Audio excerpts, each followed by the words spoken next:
આજે આ વિરમગામમાં આપ સૌની વચ્ચે ગુજરાત ન્યાય યાત્રા લઈને પહોંચ્યા છીએ। 11 દિવસ થયા સળંગ ચાલતા ચાલતા આવી ન્યાય યાત્રાની સભામાં ઉપસ્થિત અમારા જિલ્લા કોંગ્રેસના પ્રમુખ ભાઈ શ્રી અમરસિંહભાઈ, પૂર્વ ધારાસભ્ય ભાઈ શ્રી લાખાભાઈ, પૂર્વ પ્રમુખ અને મહામંત્રી ભાઈ પંકજસિંહ, ભાઈ મનુજી, પૂર્વ ધારાસભ્ય ભાઈ રમેશભાઈ, અમારા ભાઈ શ્રી જયદીપભાઈ, ખોળદિયાભાઈ, ભાઈ કિરણભાઈ અને સતત સાથીદાર એવા ભાઈ પાલભાઈ। જિગ્નેશભાઈ આ દિલ્હી જવાનું થયું અચાનક એક મિટિંગના કારણે, એટલે યાત્રામાં એક દિવસનો એમણે ગેપ લીધો છે। આવતીકાલથી એ અમારી સાથે જોડાશે। મને અત્યારે સામે બધા પોલીસને જોયા એટલે 2013નો મને એક દિવસ યાદ આવી ગયો, જ્યારે માંડલ અને બેચરાજી સરનું આંદોલન ચાલતું હતું।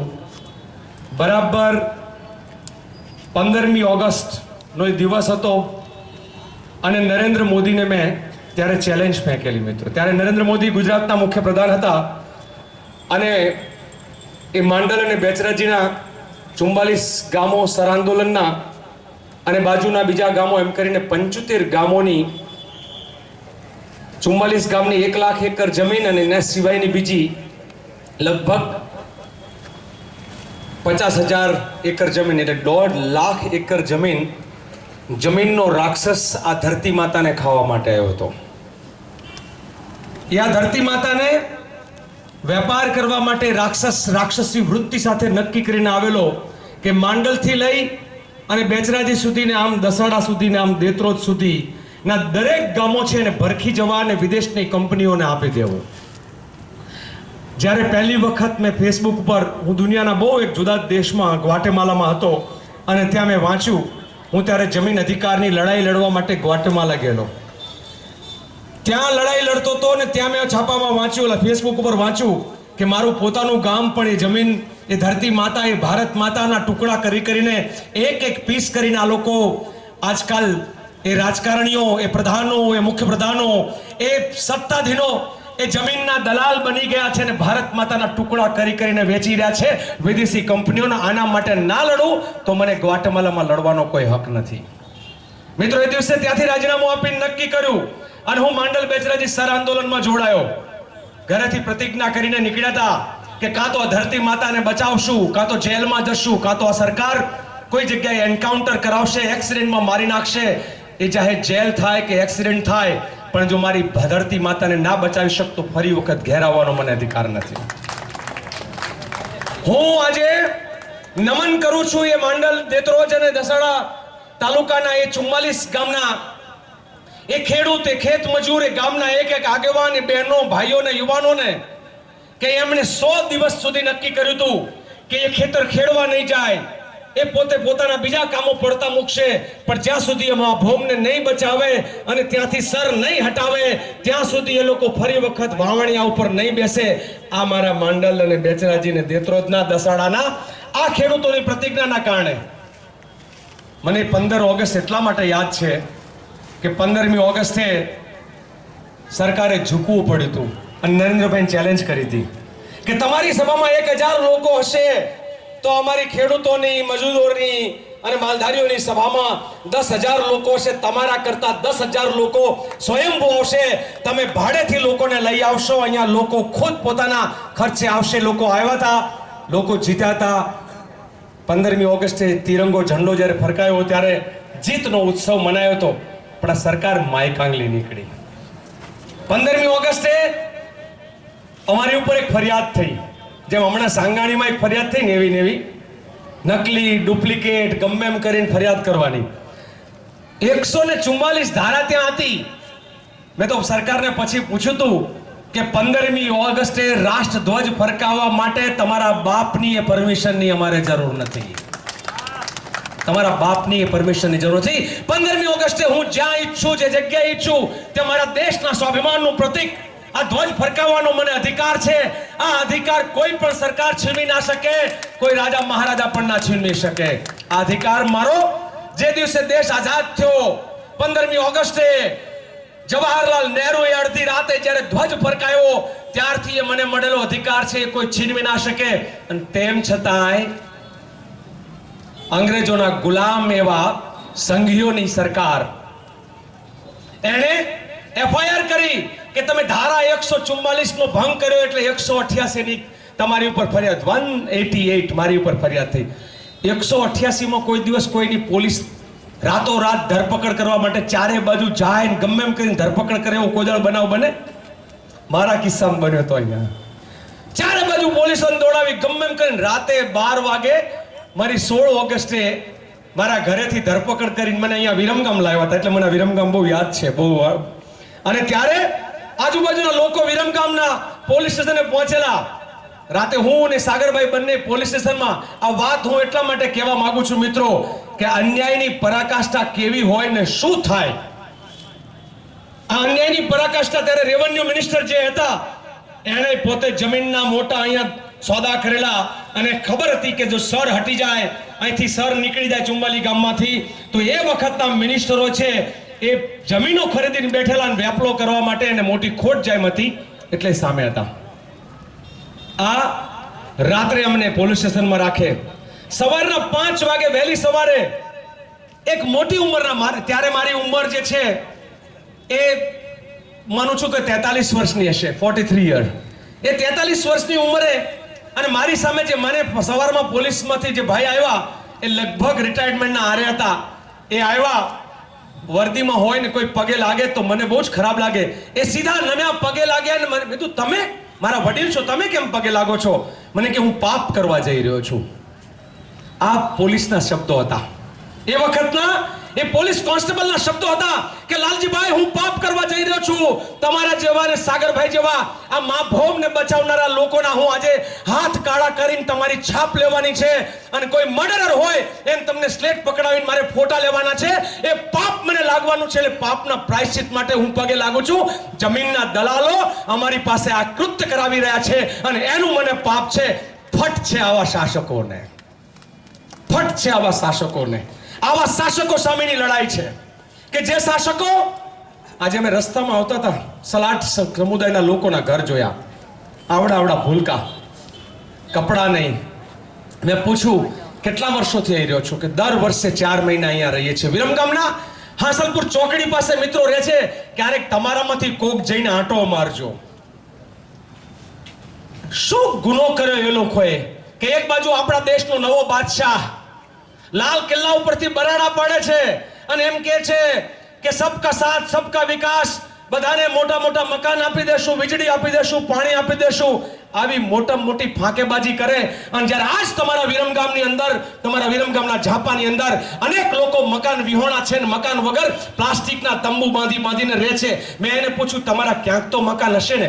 તો કે ના, અમે માંડલના રહેવા વાળા. તો મેં તમારું બંગલો મકાન, તમારું પાકું મકાન, સરકારે આપેલું મકાન તમારું મંડળમાં હશે? તો કે અમારી પાસે નહીં, કોઈની પાસે નથી, અમે બધા જ લોકો ત્યાં આવા છાપરામાં જ રહીએ છીએ. આ ગુજરાતના અનેક પરિવારો છાપરામાં રહે છે. આ ગુજરાતના અનેક પરિવાર. એને પૂછ્યું તમારે પાણી? કારણ કે હમણાં નરેન્દ્રભાઈ એવું બોલ્યા નલ સે જલ. આવડું મોટું છલ, નલ સે જલ કે નલ સે છલ? નલ સે જલ કે નલ સે છલ? એ લોકો અત્યારે 30 રૂપિયાનું બેરલ પાણી વેચાતું લે છે. એક ગરીબ પરિવાર રોજ 60 રૂપિયાનું વેચાતું પાણી લે છે અને 500 રૂપિયાને પ્લોટના ભાડા આપવા પડે છે. શરમ નથી આવતી સરકારને? એક બાજુ અદાણી જાણે એમના મા બાપનો હગો, એમના માસીનો દીકરો થતો એમ 2 રૂપિયાને 86 પૈસે, કેટલાએ? 2 રૂપિયાને 86 પૈસે 1 ચોરસ મીટર જમીન અદાણીને આપે છે. તમારે 2 રૂપિયા 86 પૈસે મીટર કપડું જોતું હોય તો મળે? તમારે લીટર પાણી જોતું હોય તો મળે? લીટર દૂધ ના મળે, લીટર પાણી ના મળે, મીટર કપડું ના મળે, મીટર કફન ના મળે. મરવું હોય તો મરે પછી કફન ના મળે. એટલા ભાવ 2 રૂપિયા 86 પૈસે આ અદાણીને જમીનો આ સરકાર ધરવી દે. એમ ના માનતા કે એમને એમ આપે છે. 2.86 નો તો ટેબલનો ભાવ છે, કાગળનો ભાવ છે. એ 2 રૂપિયા 86 પૈસા સરકારમાં જમા થાય છે. બાકીના 97 રૂપિયા આ સરકારના મોટા મોટા મંત્રીઓના ખિસ્સામાં જમા થાય છે. એટલે 1 રૂપિયો 2 રૂપિયા નહીં, 97% ભ્રષ્ટાચાર કરે છે આ લોકો.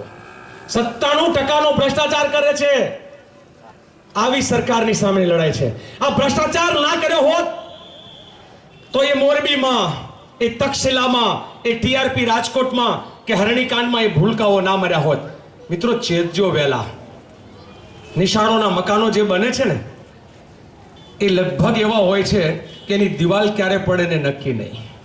આ સરકારના આમ આપણે અંગ્રેજોને ગાળો દઈએ, રાજા મહારાજાઓ વિશે ઘણું બધું બોલીએ, એમના બનાવેલા પુલ, એમના બનાવેલા રસ્તાઓ, કોંગ્રેસના સમયના બનેલા એરપોર્ટ અને રસ્તાઓ આજે અડીખમ ઊભા છે.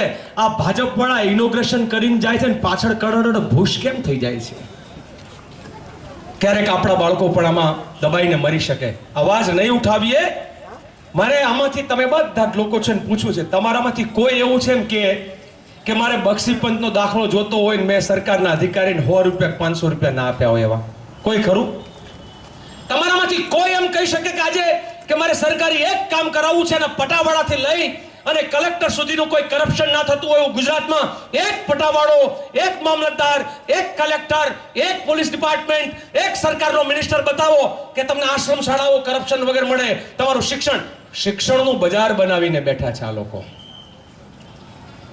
અહીંયા 287 લોકોને દુકાનો અને 700 કે 800 નોટિસો આપી છે ને. આ નોટિસનો પહેલો અર્થ વિરમગામ વાસીઓ સમજી લેજો. આવી નોટિસ એક બેચરાજીમાં અહીંયા પાણી હતી. આવી નોટિસો નાના નાના ટાઉનમાં અપાય છે. ભારતીય જનતા પાર્ટીનો કોઈ ધારાસભ્ય અને મિનિસ્ટર કોઈ શહેરમાં જ્યારે મોટું બિલ્ડિંગ બનાવે અને કમર્શિયલ કોમ્પ્લેક્સ બનાવવાનું શરૂ કરે ત્યારે સમજી લેવાનું કે ગરીબોની, નાના દુકાનદારોની દુકાનો પડી જશે અને ત્યાં એ લોકોનો ધંધો થશે. એટલે ભાજપના મોટા મોટા નેતાઓની ભાગીદારીઓમાં એમના શોપિંગ મોલ, એમની મોટી મોટી દુકાનો વેચવી હોય તો આવા સામાન્ય ગરીબોની દુકાનોને પાડી દેવાની આ એમનો બહુ જ મોટો કારસો છે. ક્યાં સુધી લૂંટાતા રહેશું? 30 વર્ષ થઈ ગયા. 30 વર્ષ પછી હજુ અહીંવાળા ભાજપના શાસકો એમ કે છે આ બધું જવાહરલાલ નેહરુએ કર્યું એના કારણે 30 વર્ષ 3 દાયકા થઈ ગયા. હવે શું છે તારે કરવું હતું તો 3 દાયકામાં નિશાળો થઈ શકી હોત. મિત્રો, એક પણ નવી નિશાળ સરકારી નથી બનતી, એક પણ કોલેજ સરકારી નથી બનતી. દવાખાનાઓ ગુજરાતના જેટલા પણ છે બધા પ્રાઇવેટમાં આપી દેવાના, સિવિલ હોસ્પિટલો ખંડેર બની રહી છે. સરકારની આપણે એમ કે ને દેશનો વિકાસ થાય. દેશનો વિકાસ જે દેશનો હોય, જે રાજ્યનો હોય, રાજ્ય વિકસે, દેશ વિકસે. મેં દુનિયાના દેશો જોયા છે. ત્યાં જઈએ ત્યારે ખબર પડે જે રાજ્યનું શિક્ષણ, જે રાજ્યનું આરોગ્ય અને જે રાજ્યની સુરક્ષા, આ 3 વસ્તુ જ્યારે પ્રાઇવેટના હાથમાં જાય તો એ માનવું કે એ વિકાસ નહીં પણ વિનાશ તરફ છે. ને આપણે વિનાશનો રસ્તો આ ગુજરાતના મોડલે પકડ્યો છે. આ વિનાશનો રસ્તો પકડ્યો છે. અહીંયા કેટલાય હોમગાર્ડ હશે મિત્રો, જેને આપણી સુરક્ષા કરવાની એની એ દશા છે. જેને આપણી સુરક્ષા કરવાની હોમગાર્ડને પૂછ્યું તમને તો કે સાહેબ અમે તો 26 દાડાવાળા. તમારો પગાર તો કે મહિને 8,900 કે 9,100, બેમાંથી એક આંકડો છે. સાચો કોઈ હોય હોમગાર્ડ અત્યારે બોલીને કે કારણ કે એમના સાહેબ ઉભા છે. 8,900. મારા ફાર્મ ઉપર ગાયો દોનાર હોય એનો 12,000 પગાર હોય, 15,000 પગાર હોય. આ તમે જેને સુરક્ષાની જવાબદારી સોંપો, જેની બેન બેટીઓ જેના ભરોસે નીકળી શકે એવું ડિપાર્ટમેન્ટ તમે તૈયાર કરો, એનો 8,900 નો 30 નો 8,910 નો પગાર લૂંટવાનું, શોષણ કરવાનું. મેં પૂછ્યું પણ તમારો પીએફ કપાતો છે કે ના સાહેબ પીએફ બીએફ નહીં. મેં તો તમને પગાર કોણ આપે છે? તમને ખબર છે કયું ડિપાર્ટમેન્ટ? હોમગાર્ડને ખબર નથી કે એનો પગાર કયું ડિપાર્ટમેન્ટ કરે છે. એને પગાર ક્યાંથી મળે છે ખબર નહીં. એટલે પ્રાઇવેટાઇઝેશન, ગુજરાતના એક વિભાગનો વેપાર કરવાનો આ મોડલ છે, એની સામેની આ લડાઈ છે. મિત્રો, ભ્રષ્ટાચારના અનેક ઉદાહરણો છે. હું એક અહીં આપવા બેસું પણ તમને જે દિવસે જ્યાં સુધી નહીં સમજાય, તમને બધાને ખબર છે કે બેરોજગારી ગુજરાતમાં છે, તમને બધાને ખબર છે કે મોંઘવારી ગુજરાતમાં છે, તમને બધાને ખબર છે કે અત્યારનું શાસન ભ્રષ્ટાચારી છે. અને એટલે હું અમુક વખત થોડા 2-4 નારા કહેતા હોઉં છું. ભય ભૂખ ને ભ્રષ્ટાચાર, ભાજપાનો અત્યાચાર. ભય ભૂખ ને ભ્રષ્ટાચાર, ભાજપાનો અત્યાચાર. ગૌચર વેચીને ભ્રષ્ટાચાર, ભાજપાનો અત્યાચાર. બેન બેટી પર બલાત્કાર, ભાજપાનો અત્યાચાર. જીએસટી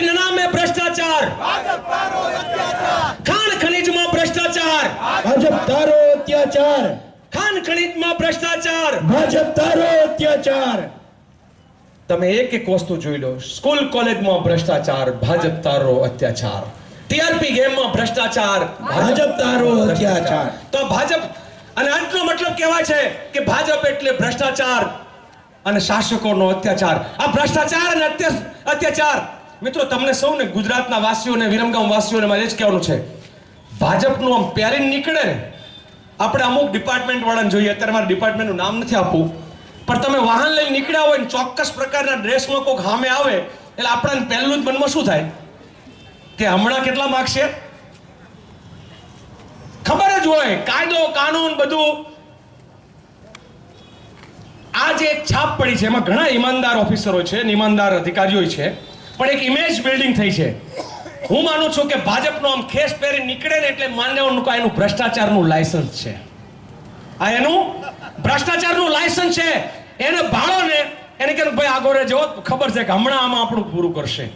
એટલે જ્યાં સુધી આપણે આ વાત, આ ગુજરાતમાં ભાજપ એટલે ભ્રષ્ટાચાર અને ભાજપ એટલે અત્યાચાર, આ સિક્કો ભાજપના એક એક નેતાના કપાળે નહીં ચોડીએ ત્યાં સુધી આ ગુજરાતની જનતા છે એ અન્યાય, અત્યાચાર, બળાત્કાર અને ભ્રષ્ટાચારના કાળ મુખા પેલામાંથી આપણે બહાર નહીં આવીએ. સાથે મળશું તો લડશું, અને લડવા માટે સૌને આહવાન કરવા માટે પીડિતોને મારે તમને પૂછવું છે, વિરમગામના મિત્રોને, અહીં બેઠેલા જે યાત્રીઓને નહીં, હું તમને પૂછું છું, આ લોકો ટીઆરપી ગેમ ઝોનમાં જે 27 મરી ગયા, ભડથું થઈ ગયા, એ એમનો વાંક હતો કે સરકારના ભ્રષ્ટાચારનો?